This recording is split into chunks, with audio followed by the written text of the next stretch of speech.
Bonjour à tous, salut Steven. Bonjour Laurent. Alors, nous sommes Laurent et Steven des Couvreurs Occitans. On fait cette petite vidéo pour répondre à toutes les questions que vous pourriez vous poser sur le photovoltaïque, le solaire. On est là pour répondre à vos questions. On va pas forcément parler que de nos offres, mais on va parler du photovoltaïque dans les grandes lignes pour que vous vous y retrouviez un petit peu mieux. On va parler, est-ce que c'est rentable? On va beaucoup parler d'argent. C'est toujours, c'est comme ça. En fait, c'est le nerf de la guerre. D'accord.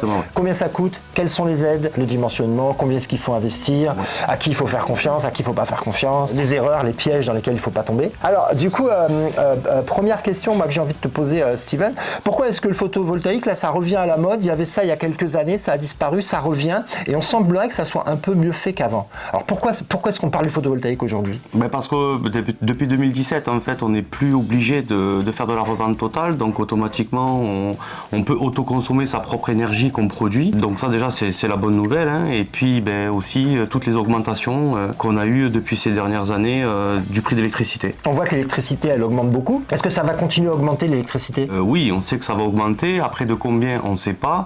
On sait que sur l'année 2023, on a eu une augmentation de 23%. Sur la nouvelle année 2024, on serait sur une augmentation en janvier de 10 à 15%. C'est énorme, en fait. Mais s'ils nous mettent 10 à 15% d'augmentation tous les 6 mois, c'est énorme. Ah oui, c'est énorme. Déjà, là, on a à peu près 400 ou 500 euros de plus sur nos factures d'électricité depuis l'année dernière. Je pense que c'est dû en partie au fait que le bouclier tarifaire qui a été mis en place par le gouvernement spécialement sur le marché français pour bloquer le prix de l'énergie. On sait qu'au 1er janvier 2025, ce bouclier disparaît. Donc à partir de là, le gouvernement sera plus là pour payer la différence entre ce que nous coûte l'énergie et le prix de vente. Donc ça veut dire que le consommateur final, nous qui on sera obligé de payer plein pot l'électricité. On sera plus protégé comme on a l'habitude de l'être en France par l'État. Les Français, on est râleurs, on râle après l'État, mais en attendant l'État, il donne des aides, il protège les consommateurs, mais on n'est quand même pas content. Obligé de parler des aides parce que les gens ils se posent la question des aides. Est-ce qu'il y a des aides?